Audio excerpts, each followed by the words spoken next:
Bueno, nuestros corazones han sido exaltados, levantados al trono de la gracia, ¿no es cierto? Conforme hemos unido nuestras voces al adorar al Señor, ha sido una experiencia confortante para mi corazón conforme adoramos al Señor los domingos en himnos de alabanza. No creo que haya un lugar en el mundo que tiene este grupo en particular de hombres que se congrega en una conferencia en una ocasión. Conforme han venido de 70 países diferentes de todo el mundo, al haber venido de los diferentes continentes y de todos los Estados Unidos al congregarnos aquí, con una intención, en un mismo sentir, en un lugar, en un espíritu, con una mente, nos hemos entregado a la adoración de Dios y al ministerio de su palabra. Y entonces ahora al llegar a esta sesión, quiero pedirles que me acompañen en oración. Padre, al venir ahora a este momento, al oír de nuevo de tu palabra, oro porque tú magnifiques tu gloria frente a nuestros ojos, que tú agrandes nuestra confianza en tu palabra, que tus promesas sean sí y amén, que tú has hablado con una voz infalible que ha sido registrada y preservada para nosotros en las páginas de las Escrituras inspiradas. Y oro, oh Dios, porque conforme nos congregamos en esta conferencia, inclusive en esta mañana, que tú solidifiques y estabilices nuestra lealtad firme al ministerio de la proclamación de tu palabra. Creemos que lo que el salmista ha dicho, que tú has exaltado, tú has engrandecido tu nombre y tu palabra sobre todas las cosas, al nivel de tu trono en los cielos, y que tú has prometido honrar al hombre y honrar al ministerio que honrará tu palabra. Es tu palabra la que nos dice de la palabra viva del Señor Jesucristo. Es tu palabra la que despliega frente a nuestros ojos por la fe la profundidad y la amplitud y la extensión de tu amor hacia nosotros en Cristo. Y entonces, conforme nos congregamos en este día, oro porque tú lleves a cabo una obra significativa en nuestro corazón, que esta no sea una conferencia más, o una reunión más, o una sesión más, sino que tú vayas a las profundidades de nuestra alma, que tú nos ancles en tu palabra, y que por el resto de nuestras vidas, nuestros ministerios, estén entregados de manera fiel a exponer tus verdades. Tú has dicho que tu iglesia es columna y baluarte de la verdad. Y en esta hora, y en este día, y en esta generación, oro porque de manera fiel sostengamos en alto la doctrina sana y que contendamos ardientemente por la fiel una vez dada y para siempre a los santos. Señor, oro porque tú vengas a nuestro lado, al lado de cada hombre el día de hoy, y que tú lo fortalezcas y lo alientes, que tú abras las ventanas del cielo y derrames tu gracia sobre cada persona que está congregada aquí hoy. Recordamos las palabras de nuestro Señor: apartados de mí, nada podéis hacer. Verdaderamente, de cierto os digo, que el que oye mis palabras y las hace, es como un hombre sabio que edificó su casa sobre la roca, y cuando descendieron las lluvias y soplaron los vientos y golpearon contra aquella casa, no cayó, porque estaba construida sobre la roca. Y el que oye estas palabras, mis palabras, y no las hace, le compararé a un hombre insensato que edificó su casa sobre la arena. Y descendió lluvia, y vinieron ríos, y soplaron vientos, y dieron con ímpetu contra aquella casa, y cayó, y fue grande su ruina, porque estaba edificada sobre la arena. Señor, por tu gracia que nos capacita, inclina nuestros corazones, inclusive más, para edificar sobre la roca de la revelación que se nos ha encomendado en tu palabra inerrante, infalible e inspirada. Padre, oramos esto en el nombre que es sobre todo nombre, el nombre de aquel quien es el Verbo vivo, el Señor Jesucristo. Amén.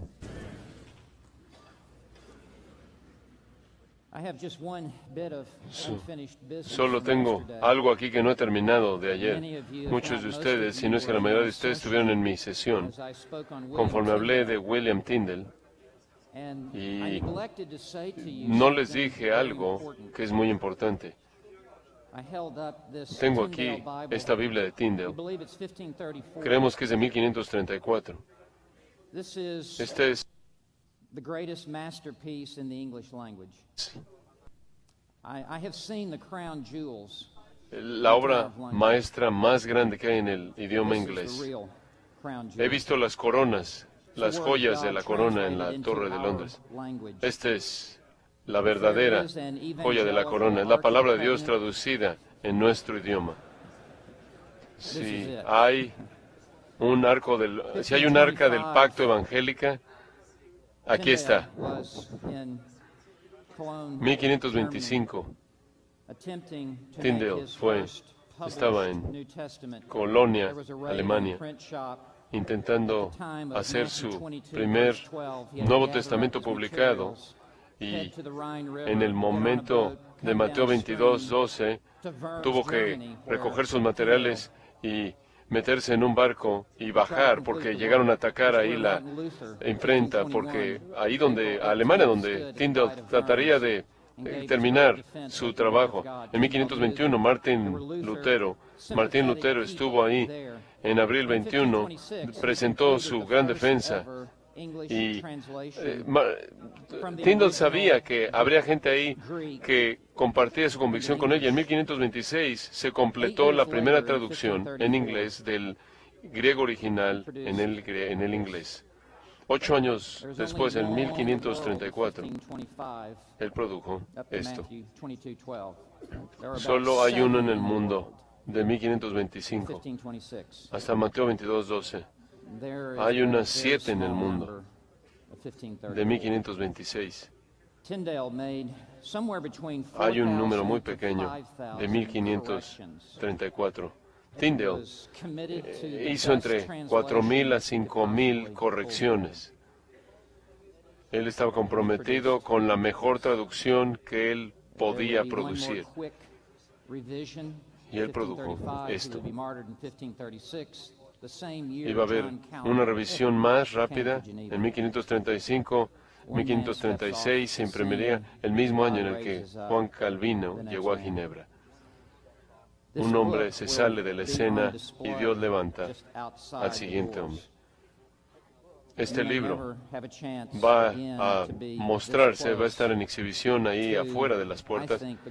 Quizás nunca vuelvas a tener una oportunidad de estar así de cerca a, creo yo, el tesoro más grande en que hay en el idioma inglés. Te aliento a que pases a veas. Quiero hablarte en esta mañana, quiero hablarles en esta mañana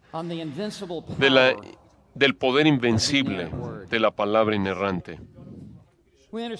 Entendemos que la palabra inerrante significa que la Biblia no tiene errores, como fue registrada en sus autógrafos originales. Y este es un libro sin errores en todo lo que declara. Salmo 12, versículo 6 dice: las palabras de Jehová son palabras limpias, como plata refinada en horno de tierra, purificada 7 veces, lo cual significa refinada al punto que son absolutamente perfectas. Es un libro sin fallas en todo lo que afirma. Salmo 119, versículo 140, sumamente pura es tu palabra. Proverbios 30, versículo 5 dice: toda palabra de Dios es pura, lo cual significa que ha sido colocada en el fuego, no hay impurezas que permanecen, es el oro y la plata más puros de la verdad de Dios. Jesús oró en Juan 17, versículo 17, tu palabra es verdad.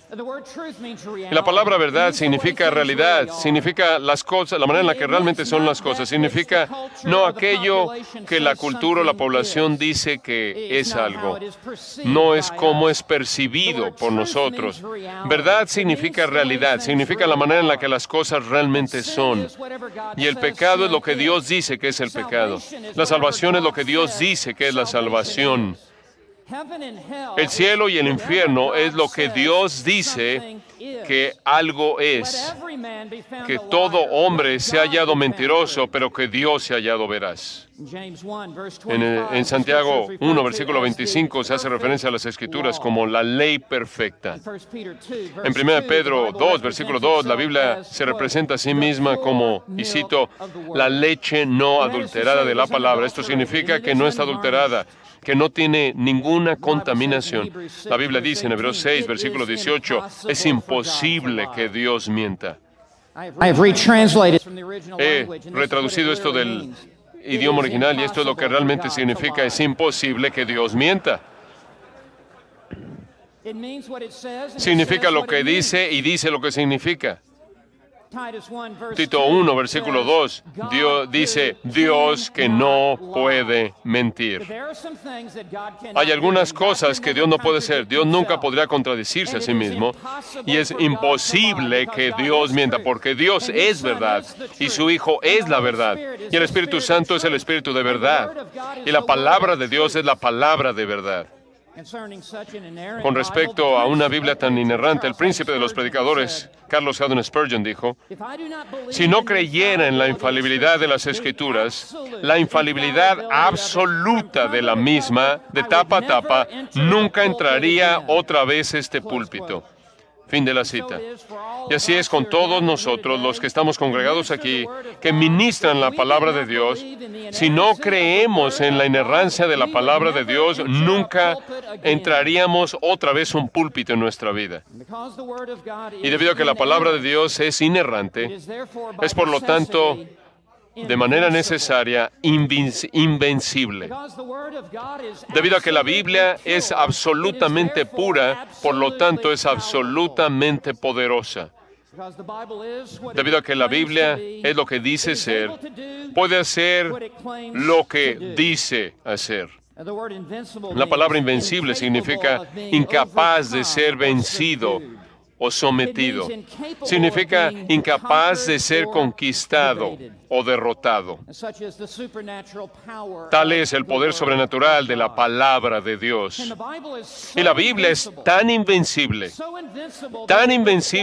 que demanda muchos símbolos diferentes para expresar el todo de su poder. Es como, la Biblia es como un diamante hermoso que tiene muchos diferentes cortes y cuando lo tienes a la luz de algo, cada lado está reflejando la belleza de cierto lado y ningún símbolo en sí de la Biblia puede expresar el todo. Se necesitan muchas diferentes analogías y metáforas, inclusive para poder tratar de entender la totalidad de la palabra, del poder invencible de la palabra inerrante.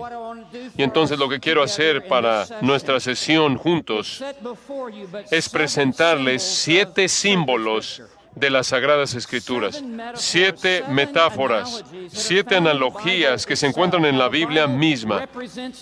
Cómo la Biblia se representa a sí misma para nosotros. Quiero animarlos a que los escriban. Los animo a que los escriban en la parte de atrás de su Biblia. Los animo a que prediquen este bosquejo. Los animo a que enseñen esto como una lección. 7 símbolos. 7 símbolos de las Sagradas Escrituras. Quiero que piensen conmigo en primer lugar a partir de Hebreos capítulo 4. Hebreos capítulo 4, versículos 12 y 13. Número 1, la palabra de Dios es una espada que penetra, una espada que perfora. No es un Q-tip que hace cosquillas. Es una espada que penetra, no es una pluma. es una espada. Y si la palabra de Dios no es una espada en tu mano, no estás predicando la palabra de Dios. En Hebreos capítulo 4, comenzando en el versículo 12, quiero ver los versículos 12 y 13. Y quiero que observen conmigo, en primer lugar, lo que la Biblia es, y en segundo lugar, lo que la Biblia hace. Dos cosas. En primer lugar, lo que la Biblia hace al principio del versículo 12. Porque dice, porque la palabra de Dios no es la palabra de los hombres, no es la palabra de la cultura, no es la palabra de la sociedad, no es la palabra de la tradición, no es la palabra de la religión, es la palabra de Dios y ha descendido a nosotros desde arriba. No se ha originado dentro de nosotros, dentro de este mundo, ha descendido desde el trono de Dios arriba. Es la palabra de Dios. No solo es la palabra de Dios, sino que en segundo lugar es la palabra viva. Dice, porque la palabra de Dios es viva. Esto significa que está viva. Habla en esta hora misma. De hecho, ahí en Hebreos capítulo 3, versículo 7, noten, si son tan amables, el tiempo verbal de esto, por lo cual como dice el Espíritu Santo. Y después él cita del Salmo 95, 7. No dice dijo, tiempo pasado, sino que el Espíritu Santo dice a través de su palabra, tiempo presente, este libro está vivo. De hecho, este es el énfasis que se hace por el escritor aquí. En el original, en el idioma original, el orden de las palabras es este. Viva, porque la palabra de Dios es. Lo coloca en la posición enfática. El autor del libro de Hebreos está subrayando esto, y eso debe brincar de la página a nuestra vista. Esto no solo es un libro antiguo, este no solo es un libro viejo, este libro está vivo. Martín Lutero dijo, la Biblia está viva, me habla, tiene manos, me persigue. Perdón, tiene pies, me persigue. Estaba traduciendo a partir del hebreo ahí, del alemán ahí, en este punto. No sé si se están riendo de mí o conmigo. No sé si se están riendo de mí o conmigo. Tiene pies, dijo Lutero. La Biblia me persigue. Tiene manos, me agarra. Seguro que este hombre te toma de tu saco. Este libro te agarra del corazón. Santiago, en Juan 6:63, el Señor dijo, las palabras que os he hablado son espíritu y son vida. Cualquier otro libro en realidad es un libro muerto, a menos de que contenga la palabra viva de Dios. Porque debido a que este libro es vivo y habla a toda generación, en todo continente, en todo lugar. Ha sido bien dicho que este libro está más actualizado que el periódico de mañana. ¿Quieres tener un ministerio contemporáneo? Predica la Biblia. Es el mensaje más contemporáneo relevante. De hecho, esta palabra activa significa energético. Está lleno de actividad. There have been many times I've walked into a pulpit like this and I've been tired physically, emotionally, mentally. But this book's never been tired. And when I open this book, cuando yo abro este libro, ha habido muchas veces cuando entro al púlpito física y emocionalmente cansado, y apenas puedo llegar al púlpito y abro este libro y está lleno de energía divina. Y este libro nunca está cansado, nunca le falta vida. Este libro siempre está llevando a cabo su obra en el mundo. Este libro nunca está en día de reposo. Este libro nunca necesita descansar. Este libro está activo y predicamos este libro. Inclusive cuando te vas a dormir, la palabra de Dios continúa llevando a cabo su obra en tu congregación. Y dice la palabra que es viva y eficaz. Es eficaz y por eso hace eso, y es más cortante que toda espada de dos filos. Es el arma más filosa en cualquier arsenal en el mundo. El escalpelo de ningún cirujano puede compararse con el poder cortante. es más cortante que toda espada de dos filos. En otras palabras, no hay un lado plano, sin filo, corta de los dos lados. No hay un libro plano en el canon. No hay un capítulo sin filo. No hay un versículo que no sea filoso en la Biblia entera,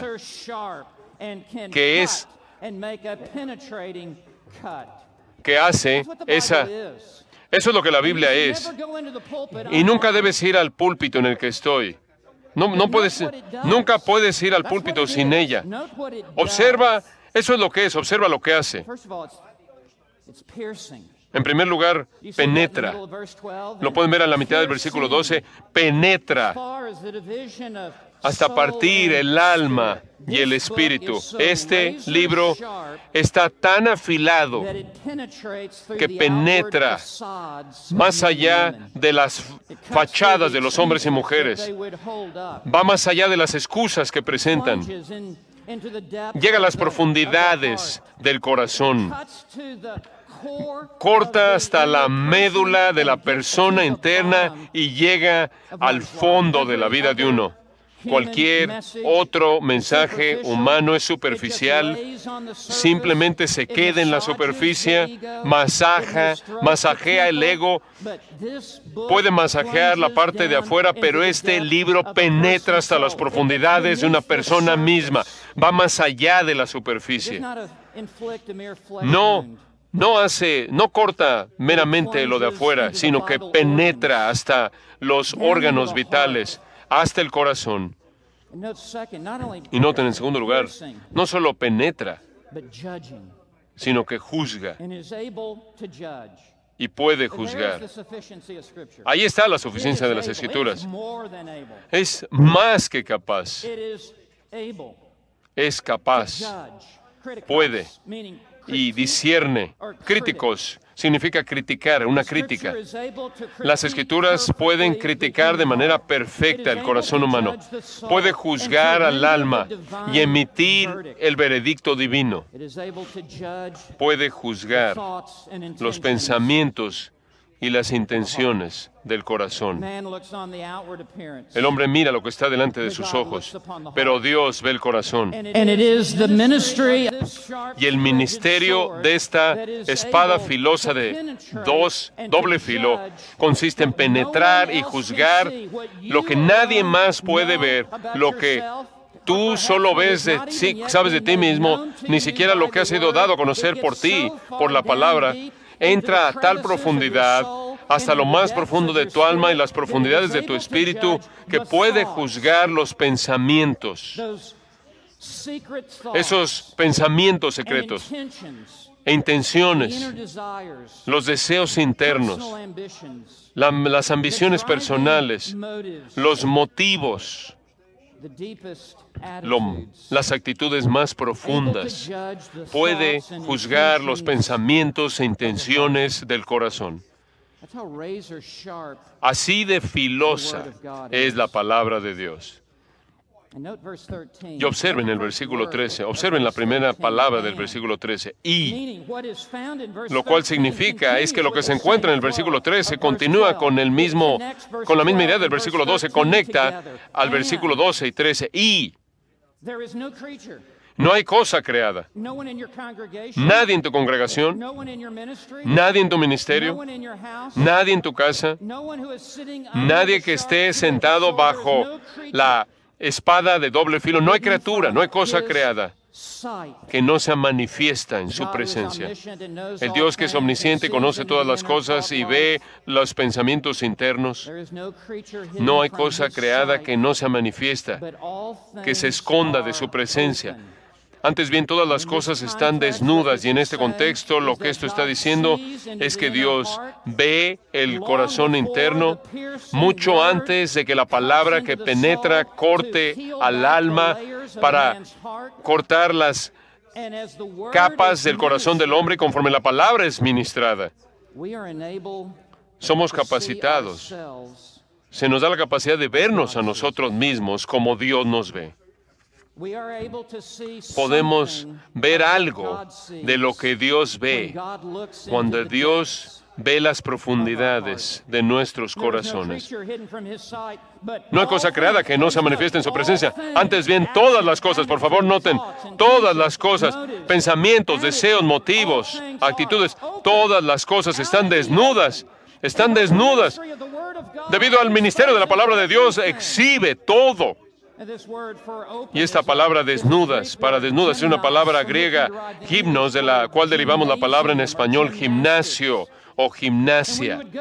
Y cuando ibas a un gimnasio en el primer siglo, te desnudabas para poder hacer ejercicio y correr y demás, de tal manera que no había restricciones, nada de ropa que te contuviera de la extensión plena de todos los miembros corporales para que verdaderamente pudieras hacer ejercicio. Esta palabra dice que es la palabra de Dios la que nos desnuda y nos desnuda ante un Dios santo.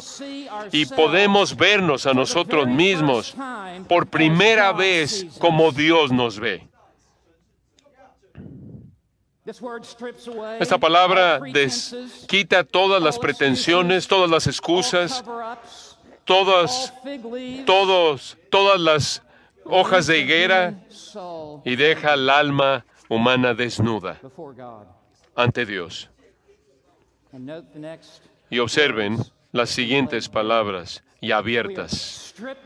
Somos desnudados y después somos abiertos, somos colocados ahí bajo la palabra más cortante de dos filos. Somos abiertos, traquelizo, de donde obtenemos la palabra traqueotomía. Significa tomar por el cuello, agarrar por el cuello. Significa exhibir el cuello, la garganta de una víctima para matar. Cuando tomaban al cordero sacrificial, jalaban la cabeza hacia atrás. Y lo que hacía el sacerdote era que cortaba el cuello. Y de esta manera asestaba un golpe fatal al cordero sacrificial. Y eso es lo que la palabra de Dios hace. Da el golpe fatal al orgullo, da el golpe fatal a la justicia personal y a la suficiencia personal y a la lisonja personal. Abiertas a los ojos de aquel a quien tenemos que dar cuenta. O mejor, a quien tenemos que darle cuentas, o literalmente, a quien es nuestra palabra, o a quien tenemos que responder, o a quien debemos darle una respuesta. Es la palabra de Dios que establece nuestra rendición de cuentas a Dios. Entra a las profundidades del alma de una persona. Y nadie estará salvo.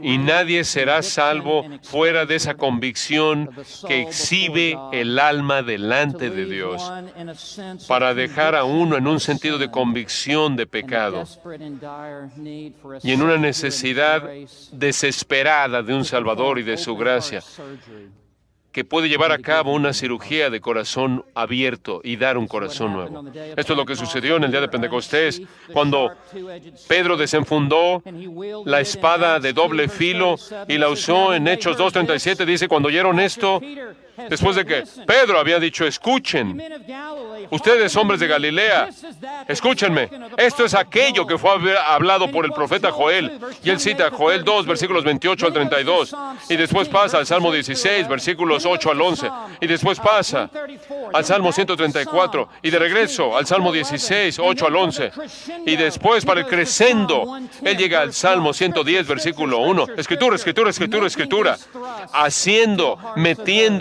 dando estos golpes, metiéndolo a los corazones de estos hombres. Y cuando oyeron eso, dice esto, se compungieron, catenuso. Fueron profundamente apuñalados hasta el corazón. La palabra significa apuñalar como con un cuchillo. Caballeros, nos llamo, conforme ministramos la palabra de Dios, a que tomemos la espada que es más cortante que dos filos. Es el arma invencible del ministro. Nunca entres al púlpito desarmado. Desenfunda la espada, usa la espada del Espíritu. El arma de nuestra batalla, porque las armas de nuestra milicia no son carnales, sino poderosas para la destrucción de fortalezas. Derriba, quita cualquier otro, haz a un lado cualquier otro, haz a un lado cualquier otro cuchillo o tenedor de cuchillo, haz a un lado cualquier otro utensilio diseñado por el hombre y toma la espada del Espíritu, la cual es la palabra de Dios. Este es número 1.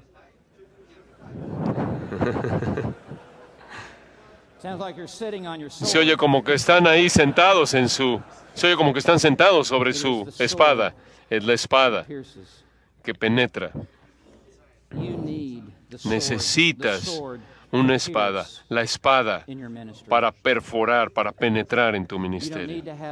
No necesitas tener un mensaje que masajea el ego. No necesitas un ministerio que masajea el ego y que da palmadas en la espalda.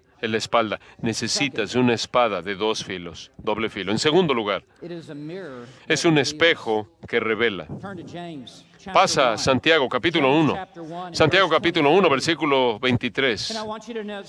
Y quiero que noten en segundo lugar que una vez que el corazón ha sido abierto y la cavidad del pecho es desnudada por la espada del Espíritu que ha penetrado ahora, el espejo de la palabra es levantado en alto. En Santiago 1, versículo 23, leemos, porque si alguno es oidor de la palabra, pero no hacedor de ella. Estamos hablando de la palabra de Dios. Y él está diciendo, si alguien oye, pero no obedece, este es semejante, es una analogía, este es semejante al hombre que considera en un espejo su rostro natural. Observe esto, en un espejo. Él está asemejando la palabra de Dios a un espejo. ¿Y qué haces con un espejo? Un espejo te da conocimiento de ti mismo. Un espejo te capacita para verte a ti mismo como realmente eres. Un espejo te lo presenta tal como eres. Un espejo presenta un reflejo verdadero y una revelación verdadera de lo que hay adentro. Hay un sentido real en el que realmente no me conocí a mí mismo, sino hasta que comencé a leer la palabra de Dios. Yo nací en 1951, en esa época de los que estaban en una generación única, de una generación, nací en una casa, en la de Norman Rockwell, fui el primero de varios hijos, mis padres. Mi madre me amaba, mi padre me amaba, mi madre me adoraba. Mi esposa todavía está tratando de corregir eso. Y encima de eso, la hermana de mi mamá vivía ahí donde yo crecí. Tenía 2 madres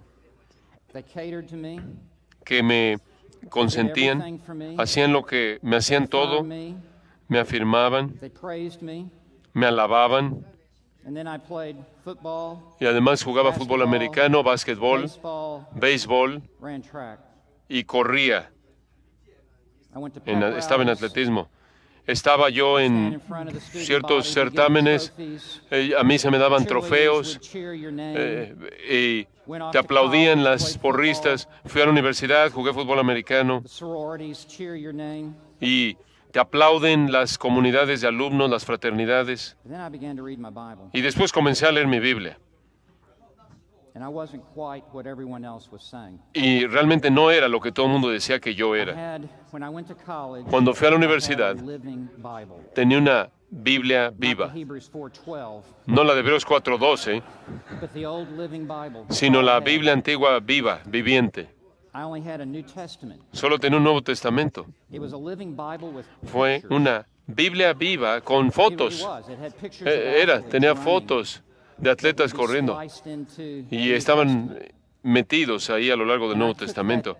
Y tomé ese libro llevaba ese libro a donde quiera que iba. Iba a clase y estaba ahí en el pasillo y me sentaba ahí y estaba leyendo mi Biblia y tenía ahí plumas y no tenía ningún comentario, no tenía ninguna Biblia de estudio, no tenía ningún libro cristiano en absoluto. Lo único que tenía era una Biblia y varios colores y simplemente leí mi Nuevo Testamento y semana tras semana tras semana. Me lo llevaba al dormitorio, me lo llevaba al entrenamiento, me lo llevaba ahí al comedor. Y conforme leí este libro, era como si alguien estuviera leyendo mi corazón, como si alguien estuviera haciendo un inventario de mi alma. Y este libro no me estaba aplaudiendo, ni reconociéndome, ni adulándome.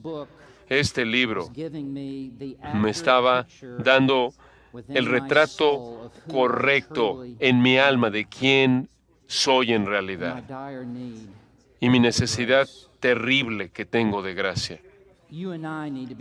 Tú y yo necesitamos estar levantando en alto el espejo conforme predicamos, y tú y yo tenemos que estar detrás de ese espejo, y la gente tiene que estar viendo el espejo y no viéndonos a nosotros, sino viéndose a sí mismos.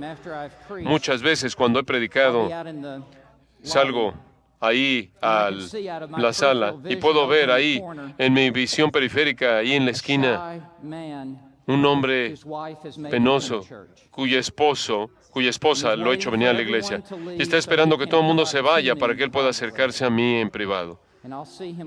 Y lo veo que se acerca y se me acerca y me dice esto, después de que ha oído la predicación de la palabra de Dios. ¿Has estado hablando con mi esposa?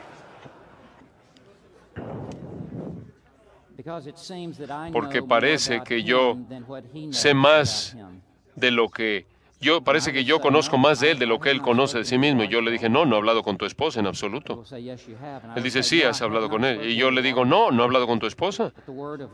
Pero la palabra de Dios es como un espejo que te revela quién eres. Escucha, nadie va a ser salvo hasta que se vea a sí mismo por quién son, y nunca nadie va a ser continuamente santificado sin que continuamente esté viendo la ley perfecta de la libertad y viendo la estima de Dios, y donde tiene que haber arrepentimiento, y si tiene que haber mejoras, y si tiene que haber una corrección. Es un espejo que revela. Y todo versículo. Estaba predicando no hace mucho tiempo atrás en mi iglesia que pastoreé, y yo prediqué lo que pensé fue uno de los mensajes más suaves que jamás he predicado. Estaba predicando en 1 Corintios 13, hablando del amor es paciente, y estaba disculpándome a mi propio corazón por predicando de amor es paciente, yo pensando que esto no va a tener ningún efecto. Era como si la aplicación fuera, ir por todo el mundo y sonríe, ve por todo el mundo y sonríe. Y yo estaba pidiendo que el Señor no regresara mientras que yo estaba predicando el amor es paciente. Pero al final hablé de cómo Cristo es la personificación de esta virtud del amor y lo paciente que Él ha sido con nosotros, y que Dios no quiere que ninguno de sus elegidos perezca, sino que todos vengan al arrepentimiento y a la fe. Y tan pronto como terminé ese mensaje, había un hombre que había venido, que nunca antes había conocido, y él corrió al púlpito. Ni siquiera me había podido salir del púlpito, estaba en el púlpito conmigo. Y tenía esa mirada que Dios lo había sacudido, se había aferrado de él. Y le dije, pasemos allá abajo, al frente, y nos sentamos ahí en la banca de adelante. Y él dijo, he venido a la iglesia hoy solo, porque nadie en mi familia quiere venir, porque soy tan impaciente, y porque soy tan dominante y tan abrumador, y los controlo, y tú has hablado de la paciencia de Dios hacia nosotros en Cristo, y la necesidad que yo tengo de ser paciente. Y ahí en la banca de enfrente de la iglesia, después de que todo el mundo se había ido en ese santuario, ese hombre nació de nuevo. Fue la palabra lo que se reveló a sí mismo y le reveló quién era. Y escucha, puedes hablar de la cultura y de la sociedad y reseñas de libros y citar poemas y hablar de programas de televisión y de películas, y en la mayoría de los casos tiene el efecto opuesto, pero cuando tú colocas en alto el espejo para que la gente se vea a sí mismo y ve su necesidad apremiante de gracia, vienen a Cristo. En tercer lugar, no solo la palabra es una espada y un espejo, sino que en tercer lugar es una semilla. Quiero que vayan a 1 de Pedro, capítulo 1, versículo 23. 1 de Pedro 1, versículo 23. Y quiero que vean que la palabra de Dios es una semilla que germina, es una semilla que regenera, es una semilla que reproduce. Pedro escribe en 1 Pedro 1, versículo 23, siendo renacidos.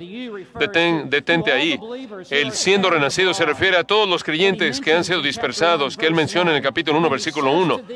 Y él les dice a estos creyentes verdaderos, han sido renacidos. Es un pasivo perfecto participio, lo cual significa es que esto ya pasó en el pasado y fueron pasivos y alguien actuó sobre ellos. Esto es lo que llamamos la regeneración soberana. Esta es una regeneración monergista. Es Dios actuando sobre el alma espiritualmente muerta. Ustedes han renacido. El nuevo nacimiento es la vida de Dios en el alma del hombre. Es el alma espiritualmente muerta que ahora se ha vuelto la destinataria de la vida de Dios. Y una persona se convierte en una nueva criatura en Cristo y las cosas pasadas, las cosas viejas pasaron y aquí todas son hechas nuevas. Y ha recibido una nueva vida en Cristo, totalmente diferente de cualquier cosa que has experimentado a este punto. De hecho, es vida eterna lo que ha venido a ti, al alma. Es la vida de la época venidera en el alma. El cielo viene a nosotros antes de que nosotros inclusive lleguemos al cielo. Y él dice, siendo renacidos. Y él presenta una afirmación negativa y después una afirmación positiva. Primero, la negación. Así es como no nacieron de nuevo. No de simiente corruptible. Simiente o semilla. Una simiente corruptible solo puede reproducir una vida que es semejante a la suya.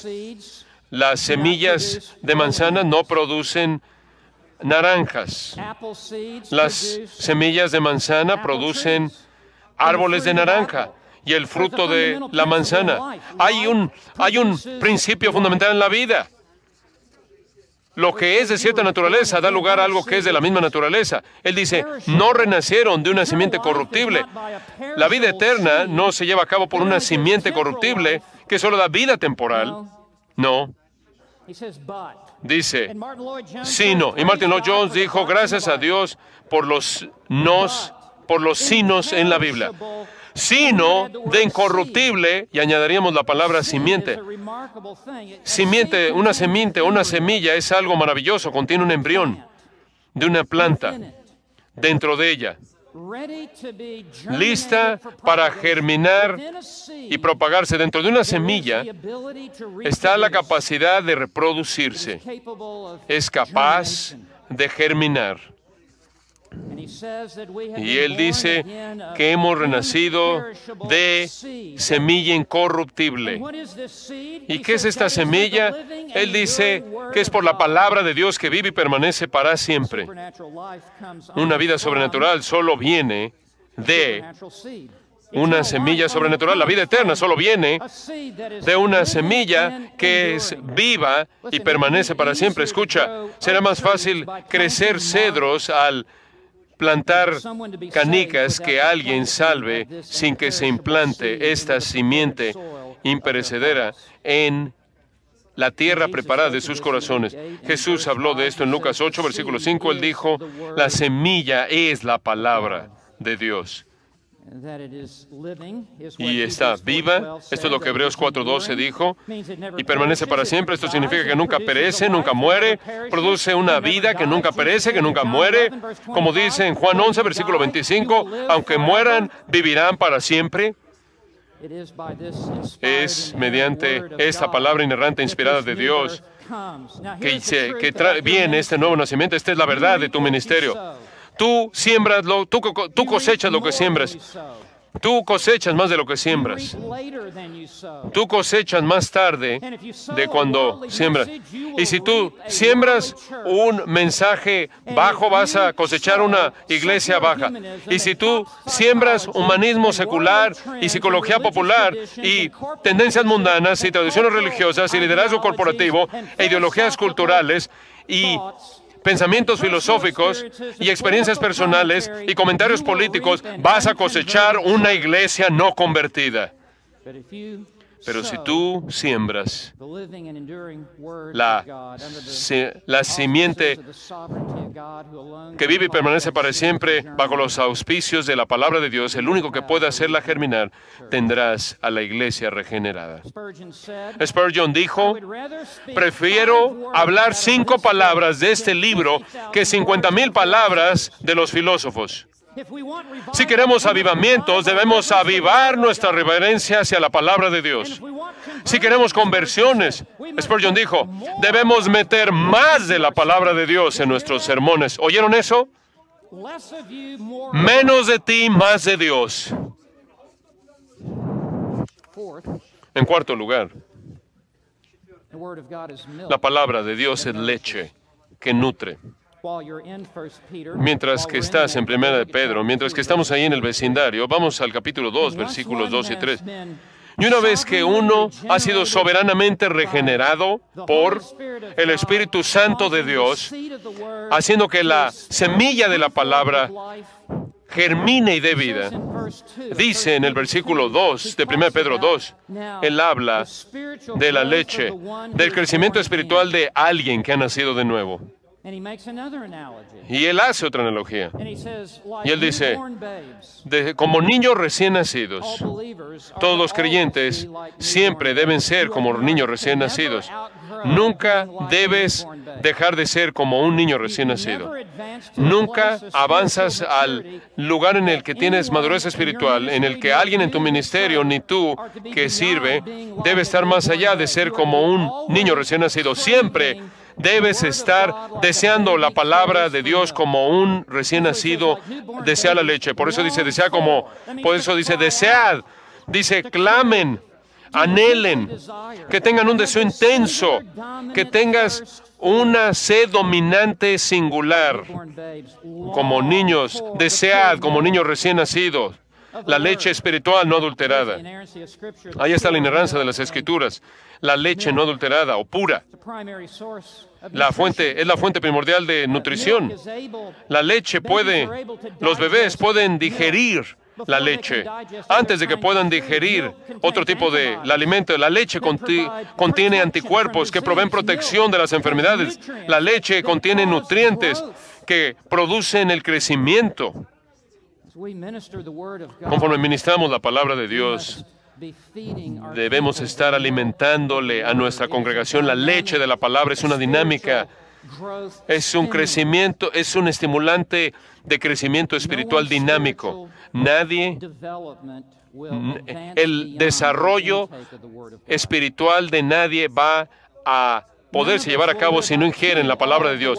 Nadie va a vivir al mismo nivel del nivel de ingestión de la palabra de Dios, pero nadie va a ir más allá de la medida de la palabra de Dios que se está derramando en nosotros como la leche. Y nos da la razón, ¿por qué? En el versículo 3, en el versículo 2, ¿para qué? Una afirmación, declaración de propósito, ¿para qué? Por ella. Y el por aquí es mediante, por el medio de la palabra de Dios. Este es el medio ordinario de la gracia. Por ella crezcáis, refiriéndose a todos aquellos que han nacido de nuevo, crezcáis, esto es que maduren, avancen, se desarrollen, incrementen su piedad. Con respecto a la salvación, para la salvación aquí se refiere a la santificación. La palabra tiene que ser ingerida y digerida y produce cuerpos espiritualmente fuertes y partes fuertes y un sistema de defensas fuerte que puede pelear, que puede defenderse contra las enfermedades espirituales. ¿Cómo? ¿Con qué limpiará el joven su camino? ¿Con qué limpiará el hombre de edad su camino? ¿Con qué limpiará la mujer de edad su camino? ¿Con qué limpiará el adolescente su camino? Con guardarlo, con guardar tu palabra. En mi corazón he guardado tus dichos para no pecar contra ti. Es la palabra de Dios atesorada en nuestro corazón lo que nos capacita para resistir la tentación. ¿Te acuerdas de Jesús en el desierto 40 días, 40 noches?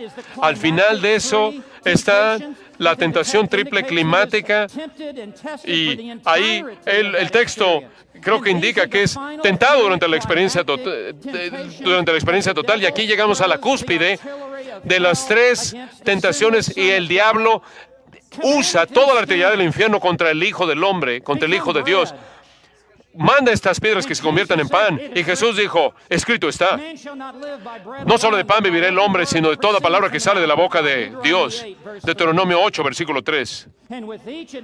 Y con cada ataque, Jesús desenfunda la espada del Espíritu y repele las tentaciones de Satanás mediante la palabra de Dios.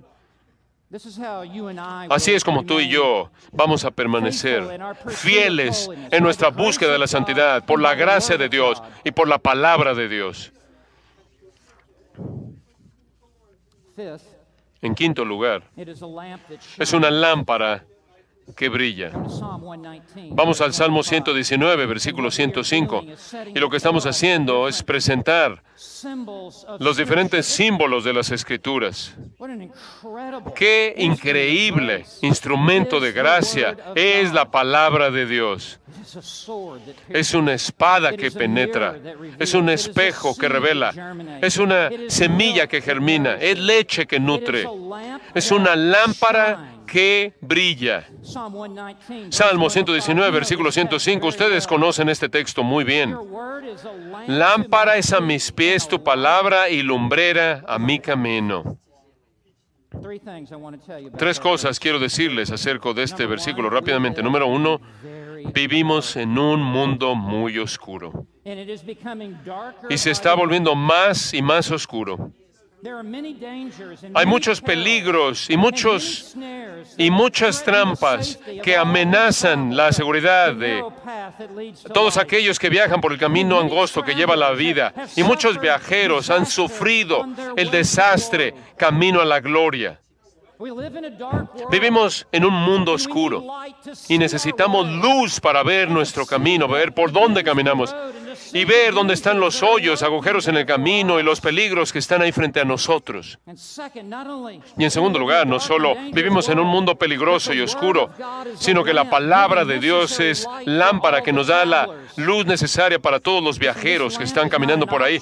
Esta lámpara no es opción para algunos de nosotros, es una necesidad para cada uno de nosotros.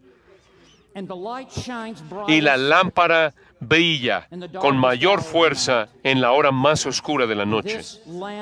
Y esta lámpara de la palabra de Dios nunca ha brillado con mayor fuerza que como está brillando en esta hora misma en la que tú y yo vivimos, conforme vivimos en esta generación pecaminosa y adúltera, conforme vivimos en una época en la que virtualmente no tienen precedentes, son sin precedentes en muchos niveles. Es la palabra de Dios que está brillando la luz frente a nuestro camino, está revelando el camino, y conforme estamos de pie ahí en los púlpitos, en salones de clases, conforme ministramos la palabra de Dios, debemos estar sosteniendo en alto la luz. Proverbios 6, versículo 23 dice, el mandamiento es luz. La enseñanza es luz. Debe ser alguien que lleve una antorcha en la mano. Salmo 19, versículo 8. El mandamiento de Jehová es puro, que alumbra los ojos. Segunda de Pedro 1, versículo 19. La palabra profética es más seguro, que brilla como antorcha en lugar oscuro. El doctor MacArthur ha compartido conmigo que lo número uno que le dice a él después de que él predica, ¿qué crees que es? Oh, ahora lo veo. Y la luz está brillando conforme abrimos el libro y la gente ve con una cosmovisión cristiana y la gente ve usando lentes cristianos y ven ahora con luz que está brillando en una época oscura. Y lo tercero que quiero que vean es que dice, lámpara es observen, mis pies tu palabra. Y el énfasis aquí no está en la cabeza, no en los oídos, no en el corazón, sino que está en los pies. Y presupone que entra por la cabeza y viene a través del oído, los ojos, y presupone que esta luz está brillando en el corazón, pero no se detiene ahí, ¿verdad? Y no es real, sino hasta que afecta los pies. Y lo que aprendemos es lo que tenemos que vivir y practicarlo. Y dice, lámpara es a mis pies tu palabra. James Montgomery Boyce escribe, no sabemos cómo vivir nuestras vidas, pero la Biblia brilla en el camino frente a nosotros para exponer los caminos peligrosos y equivocados que podamos tomar y alumbra los correctos. Es la palabra inerrante lo que da guía infalible. Spurgeon dijo, todo en el servicio de los trenes depende de la precisión de las señales. Cuando estas señales están mal, la vida será sacrificada. En el camino al cielo necesitamos señales que no estén equivocadas, o las catástrofes serán mucho peores. Y solo hay una fuente que nos da señales infalibles y una guía inerrante, y es la lámpara de la palabra de Dios que tenemos. Tu iglesia, tu púlpito, tu salón de clases, tu estudio, tiene que ser el lugar con mayor luz en tu ciudad.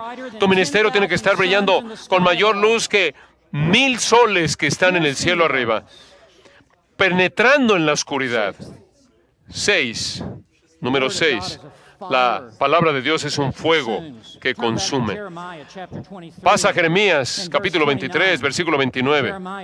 Jeremías 23, versículo 29, en donde leemos que la palabra de Dios es un instrumento poderoso como fuego que consume.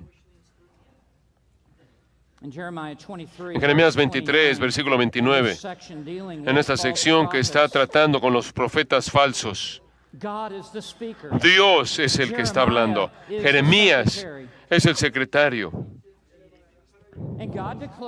Y Dios declara, y Jeremías registra esta pregunta de los labios de Dios. ¿No es mi palabra como fuego? Esa es una pregunta retórica, la respuesta a la cual es tan obvia que Dios ni siquiera va a responder a la pregunta. Porque si tienes 2 células cerebrales que están tocándose entre tus oídos, conoces la respuesta. Y es una forma poderosa de comunicación. No es esta una pregunta, esta es una afirmación. ¿No es mi palabra como fuego? Ahora, hay muchas cosas positivas. Hay muchos usos positivos en el fuego. Da luz, energía, puedes cocinar con él. Pero esta tiene la intención de tener un uso muy negativo en este sentido. Es este fuego que consume y quema.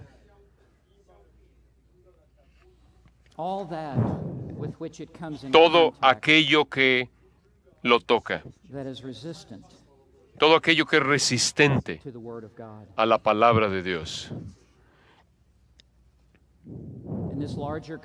En este contexto más amplio, en este capítulo, si puedo llevarlos ahí rápidamente, las referencias al versículo 25, los profetas que profetizan falsamente. Versículo 26, los profetas que hablan del engaño de su propio corazón. Versículo 27, profetas que hacen del pueblo de Dios olvidar el nombre de Dios. Versículo 28, profetas que cuentan sus sueños y no tienen nada que ver con la palabra de Dios. Y versículo 30, Dios está en contra de estos profetas de nuevo. Versículo 31, Dios de nuevo está en contra de estos profetas. Versículo 32, Dios está en contra de estos profetas. Versículo 34, Dios castigará a estos profetas y todos aquellos que siguen su mensaje abominable. Y Dios mismo es un fuego consumidor. Y la palabra de Dios es como fuego. Y Dios promete juicio y va a consumir a todos aquellos, todo aquello que no está edificado sobre la roca sólida de su palabra. Más antes, en Jeremías 5, versículo 14, Dios dice: "He aquí, yo pongo mis palabras en tu boca por fuego. Y el pueblo,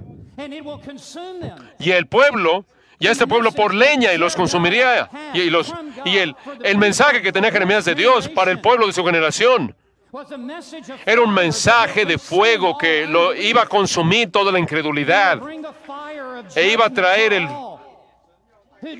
fuego de juicio contra todos. Si no se vuelven al Señor y se arrepienten de su pecado y creen en el Señor Jesucristo. Esto también es parte de nuestro mensaje.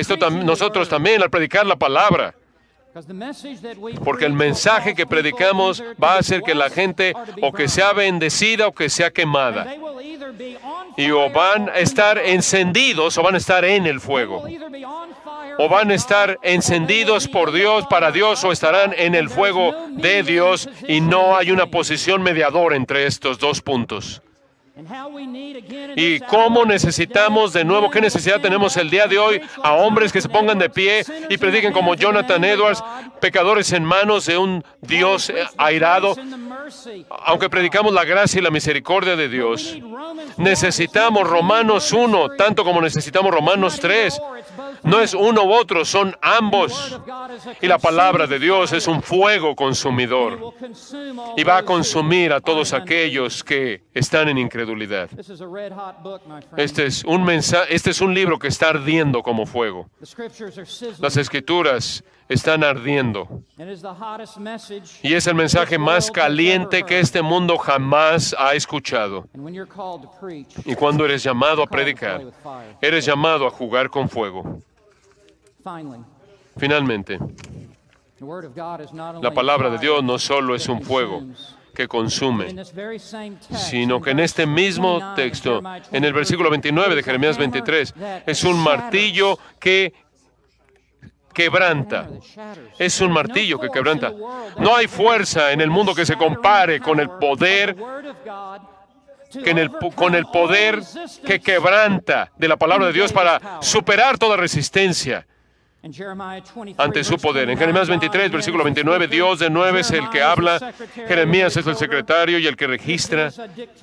Este es un dictado, estas son mis palabras. Dios dice: escríbelas, Jeremías, entrégaselas al pueblo, colócalas en las Escrituras, para que toda generación que oiga esto, no es mi palabra como martillo que quebranta la piedra. Esta es otra pregunta retórica, la respuesta a la cual es un sí afirmativo, es un sí, es un amén, cierto, es una declaración que la palabra de Dios es como un martillo que quebranta la piedra. Es como un martillo pesado, es como un marro. Y hombres débiles, pequeños, están en un púlpito con un marro y traen la fuerza de la palabra de Dios en los corazones que son resistentes, y quebranta el orgullo y aplasta y desintegra la justicia personal. en este versículo, no es mi palabra como martillo que quebranta la piedra de los falsos profetas mencionados en los versículos previos y en los siguientes versículos, y también se refiere a aquellos que están aliados con el mensaje de los falsos profetas. Estos falsos maestros y falsos seguidores son como una roca. Son duros de cabeza, son duros de corazón. Sus frentes son como pedernal. Son incircuncisos de corazón, tienen un corazón de piedra que se resiste a la verdad de Dios. Y sus mentiras en sus corazones no responden a las cosas de Dios, están espiritualmente muertos, son como una roca. ¿Y cómo es que ellos van a ser llevados a la humildad ante el trono de la gracia? ¿Cómo es que ellos llegarán a ser humillados ante Dios? Y es mediante esta arma invencible de la palabra de Dios. Rompe toda resistencia en el día del poder de Dios. Este martillo es más duro que el corazón más duro. Este martillo es más duro que las cosas que se presentan ante él. Este martillo es más fuerte que el alma más duro y la incredulidad más parecida a la roca. Este martillo ministra el golpe fatal al ego, al orgullo, a la confianza personal, y lleva a un hombre, una mujer al lugar de que es humilde ante Dios para que invoque su nombre, la gracia y misericordia que necesita. Este es el poder invencible de la palabra inerrante. Los llamo en este día a desenfundar la espada, a colocar en alto el espejo, a esparcir la semilla, a servir la leche, a tomar la lámpara, a esparcir el fuego, a mover el martillo. Deja la sabiduría secular en el púlpito, deja el entretenimiento en la iglesia, deja la dramatización. Si no puedes predicar, consíguete un equipo que actúe de drama. Quítate la retórica, desenchufa las luces de color, coloca el púlpito en el centro del edificio, ponte de pie como un hombre, abre la Biblia, levántala y suéltala y deja que se proclame.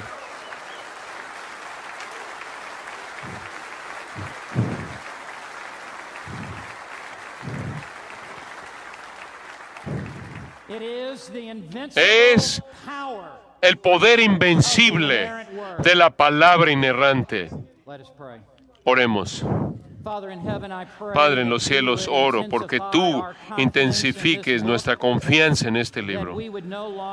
Que ya no seamos afeminados en nuestra predicación de la palabra de Dios, que actuemos como hombres y que tomemos la palabra y su totalidad, del poder de la palabra de Dios, y el poder de la totalidad del poder de la palabra de Dios sea desatado en nuestros ministerios, que desenfundemos la palabra hasta mover el martillo, y que la palabra de Dios sea como leche que alimenta y una semilla que germine, y que no es todos nuestros ministerios en nuestros días. Padre, oramos esto en el nombre poderoso de aquel que está sentado a tu diestra, el Rey de Reyes y Señor de Señores, el Señor Jesucristo. En su nombre oramos. Amén.